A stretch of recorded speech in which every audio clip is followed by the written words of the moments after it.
आज आम आदमी अगर थाना जाता है वो डर के सहम के जाता है।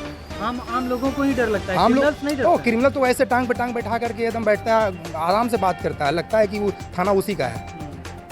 लेकिन आम पब्लिक को लगता है कि बाबू गया तो उसको गाली से बात करता है। एक आवेदन देने जाइए, आपको घंटों बैठा देना पड़ेगा उसको। अगर परिचय नहीं है आपका पहचान नहीं है खुद का, तो आपको थाना में क्या, आपको कुछ नहीं, भगा देगा वहाँ से। तो ये है हमारे प्रशासन का रवैया।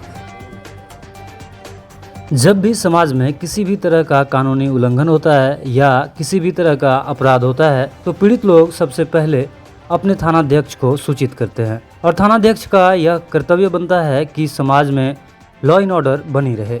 लेकिन थानाध्यक्ष के द्वारा एफआईआर नहीं करने की शिकायतें अक्सर देखने को मिल जाती है, जिससे पीड़ित पक्ष को न्याय मिल पाना मुश्किल हो जाता है। उससे इतर जब पीड़ित पक्ष को मजबूरन पुलिस अधीक्षक महोदय के पास अर्जी लगानी पड़े तो साफ समझ में आता है कि स्थानीय थानाध्यक्ष के द्वारा उनके कर्तव्यों का निर्वहन बिल्कुल नहीं किया गया होगा। इसी संदर्भ में एक पीड़ित से हमारी क्या बातचीत हुई जो पुलिस अधीक्षक महोदय को अर्जी देने आए हैं, आइए जानते हैं। मंदिर में पूजा पाठ हो रहा था, कीर्तन भजन वही देखने गए। जैसे कि तो अचानक 4-5 आदमी से कहने लगा साले दारू पिया है, निकल के तुम लोग नशाबाजी करते हो, तुम लोग बदनाम हमको करते हो। इसी में हमको लपड़ थप्पड़ से मारना शुरू कर दिया, डंडा लाठी से। एक कुर्सी भी सर पर मेरा तोड़ दिया। तोड़ने के बाद हम जो है 16 को स्वास्थ्य विभाग में डगरवा में जो है मेडिकल जांच करवाने के बाद 17 को मैंने थाना में आवेदन दिया। थाना में आवेदन देने के बाद कल 19 तारीख को फिर थाना के द्वारा जांच की गई इस मामला को लगभग 5 बजे। जो जांच करके आया, जैसे ही आया तैसे वो लोग जो हमको बंधक बना करके रख लिए। सब देख कौन लिए। बंधक बना के रखा आपको? मिट्ठू और ये पूरा नाम बताइए। अमित मंडल। मिट्ठू मंडल और अमित मंडल। जी, मारपीट भी यही लोग किए थे? यही लोग किया था। तो आप पे शराब पी करके जो है आरोप जो लगा रहा है, तो क्या आप शराब पीते हैं?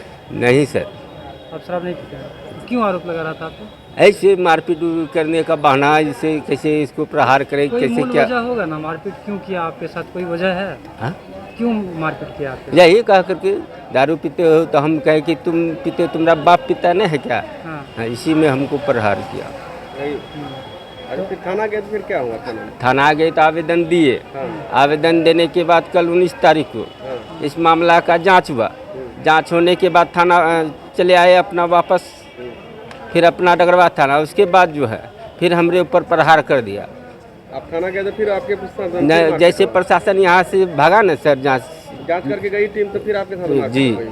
फिर हमरे सामने सबके सामने घेर लिया, तुमको छोड़ेंगे नहीं, तुम्हारा जैसे भी हो मर्डर हो करके रहेगा, नहीं तो थाना से आवेदन वापस लो, नहीं तो तुम जहाँ भी जाओगे, चाहे घर में मर्डर हो चाहे बाहर में हो, तुम्हारा परिवार का हो, लेकिन हो करके रहेगा ये मर्डर। अच्छा, उस दिन जो जांच के आने के बाद आपके साथ मारपीट हुई, फिर आप थाना गए केस के लिए?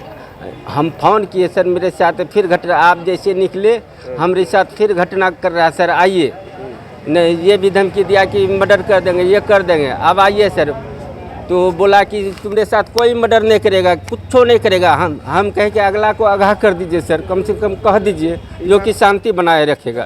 थाना में किनको फोन किए थे आप? जो आया था जांच करने क्या के। नाम था उनका? राजकिशोर। महेंद्र बाबू, कौन सा थाना पड़ता है आपका? डगरवा। डगरवा थाना पड़ता है। अभी कहाँ आए हैं आप? एसपी जी के यहाँ है।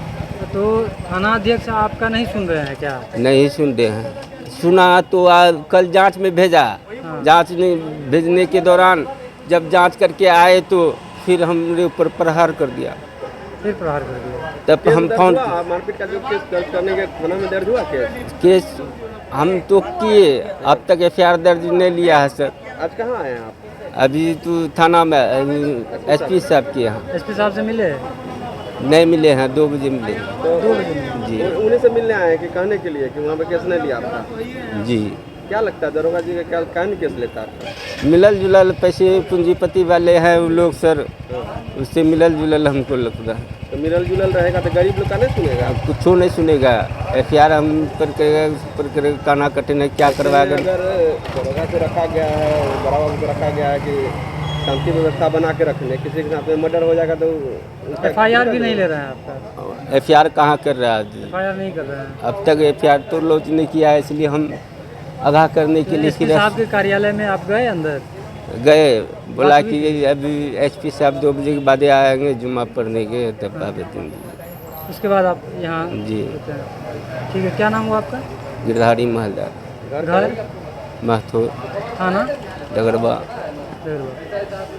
गिरधारी महलदार का जो मामला है, क्या कुछ है आप चूँकि? देखिए, ये मामला जो है एक थाना प्रभारी, जिस जगह का थाना प्रभारी होता है उसका दायित्व है कि उस जगह के लोगों का सुरक्षा प्रदान करना। और बहुत से ऐसे मैंने थाना का मामला आया हुआ है मेरे पास, जो कि थाना प्रभारी इतना भ्रष्ट और करप्ट हो चुका है, जो बिना पैसा लिए, यहाँ तक कि आप मोबाइल खोने का अगर आवेदन देने जाते हैं तो बोलता है नहीं, ये अगर छीन लिया बोलता नहीं, वो लिखो खो गया है। तो और बिना पैसा लिए आवेदन अपने हिसाब से आवेदन लिखवाता है। तो मैं कहना चाहता हूँ कि जैसे ये आज महलदार के साथ ये घटना हुआ, इससे पहले भी जो थाना प्रभारी डगरवा के हैं उनके साथ ST/SC के एक्ट केस जो है उसमें वकील हम ही हैं। उसी थाना क्षेत्र का एक आदमी है ऋषिदेव, वो जाति सूचक गाली दिया गया था उसको, और उसके ऊपर केस है। प्रभारी के द्वारा दिया गया? थाना प्रभारी ने गाली दिया था और उसका केस अभी मैं खुद लड़ रहा हूँ। तो अभी जो न्यायालय में मामला चल रहा है बहुत ही फेवर में हम लोग का है, और एक्शन भी लिया गया, सशरीर उपस्थित होने का उनको संज्ञान भी जा चुका है। तो ये दूसरा मामला है उसका, अभी ये मामला दूसरा है। और जब ये आए थाना से इंक्वायरी के लिए तो अगला से मेल जोल माल उल लेकर के वो निकल गए। इसके थाना वापस जब चला गया इंक्वायरी करने के बाद, इसको फिर मारा पीटा गया और इसको धमकी दिया कि तुमको गोली मार देंगे और तुम्हारे परिवार को ही मरवा देंगे। वो लोग बार बार धमकी दिया जा रहा है। थाना प्रभारी का जो रूल है, बड़ा बाबू जो है उनका जो रूल है, यानी कहता है जो एक्शन लेना, क्या उस पर कुछ तत्परता देखी आप? नहीं, कोई तत्परता नहीं। वो सीधी बात है, जो माल देगा उसी का वो थाना है, उसी का पुलिस है। ये तो आप लोग, थाना पुलिस वही है, जो पैसा देता है उसी के फेवर में जाता है। ये तो जग जाहिर है, सारे जनता जानते हैं। तो फिर ऐसे में गरीब लोग हैं जो गरीब लोग लूटे मरे। अगर ये लोग नहीं आवाज़ उठाएंगे, अभी तो SP साहब के पास आए हैं न्याय की गुहार लेकर के, अगर ये इनको न्याय यहाँ से नहीं मिला तो हम लोग कोर्ट में आ जाएंगे, कोर्ट का शरण लेंगे। पुलिस प्रशासन का जिस तरह से कार्य है कि सुरक्षा बहाल करना, और लेकिन जब लोग जाते हैं, गरीब गुरबा जब थाना पहुंचते हैं और जिस तरह का रवैया रहता है इन लोगों का, तो क्या ये उचित लगता है क्या? एकदम बिल्कुल अनुचित है।